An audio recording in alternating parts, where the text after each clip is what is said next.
या बातमीपत्राचे प्रायोजक आहे Ghungroo electronics. Satyaratan, Nashik west, Sinnar, Nashik. Proprietor Rahul Bhavsar. Mobile क्रमांक 8308 46 11 11 91 75 23 67 08।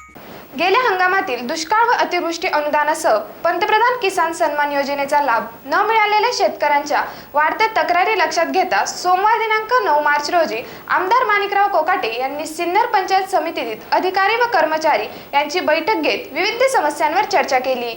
तालुक्यातील शेतकऱ्यांना वरील योजनेचा लाभ मिळत नसल्याच्या तक्रारी लक्षात घेता आमदार कोकाटे यांनी सोमवार दिनांक 9 मार्च रोजी सिन्नर पंचायत समितीच्या सभागृहात तहसीलदार राहुल कोताडे, गटविकास अधिकारी डॉक्टर लता गायकवाड, नायक तहसीलदार दत्ता जाधव आदींची बैठकीचे आयोजन करून येणाऱ्या अडचणींबाबत सविस्तर चर्चा करण्यात आली।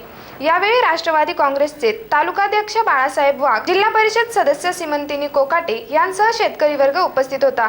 SN न्यूज साठी अक्षय गायकवाड।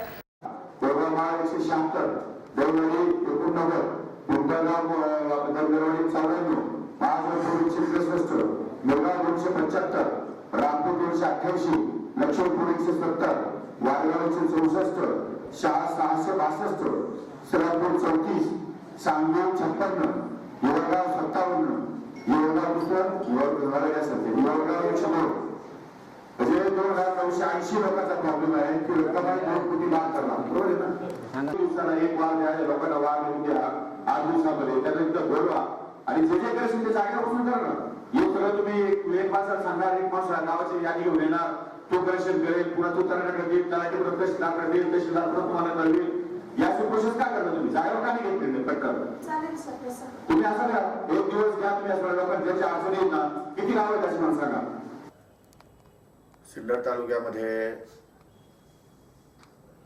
दुष्काळामुळे झालेल्या पिकाचं नुकसान आणि अतिवृष्टीमुळे झालेल्या पिकाचं नुकसान यासाठी राज्य सरकारने जी नुकसान भरपाईची रक्कम या ठिकाणी घोषित केली होती, ती रक्कम शेतकऱ्यांपर्यंत व्यवस्थितरित्या न पोहोचल्यामुळे अनेक शेतकरी यापासून वंचित राहिले होते।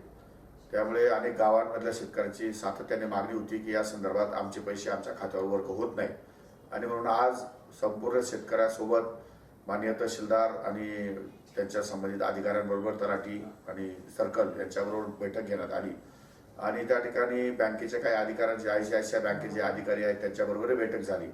त्यामध्ये ज्या अनेक त्रुटी त्यामध्ये आढळून आल्या आहेत आणि या संपूर्ण त्रुटी या ठिकाणी पूर्ण केल्याशिवाय या ठिकाणी त्यांच्या खात्यावरती पैसे वर्ग होऊ शकणार नाही, अशा प्रकारचं या ठिकाणी माझ्या निदर्शनास आल्यामुळे मी माननीय तहसीलदार यांना निर्देश दिलेले आहे की त्यांनी गावगाव या ठिकाणी कॅम्प लावावे आणि ज्या ज्या त्रुटी असतील त्या त्रुटीचं कंप्लायन्स करून घ्यावं। जे काही नावात या ठिकाणी गोंधळ असेल किंवा काही खातेदारामध्ये गोंधळ असेल किंवा या ठिकाणी काही लोकांचे या पैसे वर्ग झालेले आहेत परंतु त्यांच्या पासबुकमध्ये नोंद झालेली नाही, अशा काही ज्या गोष्टी आहेत त्या गोष्टी संपूर्ण जागेवर तपासून आणि त्या लोकांना अनुदान प्राप्त करून द्यावं अशा प्रकारचा निर्णय आज या ठिकाणी घेण्यात आलेला आहे।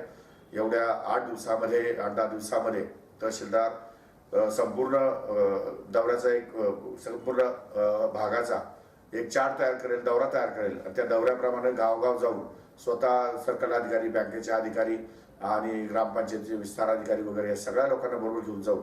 त्या ठिकाणी मी किंवा श्रीमंतीने सुद्धा त्या मीटिंगमध्ये असेल।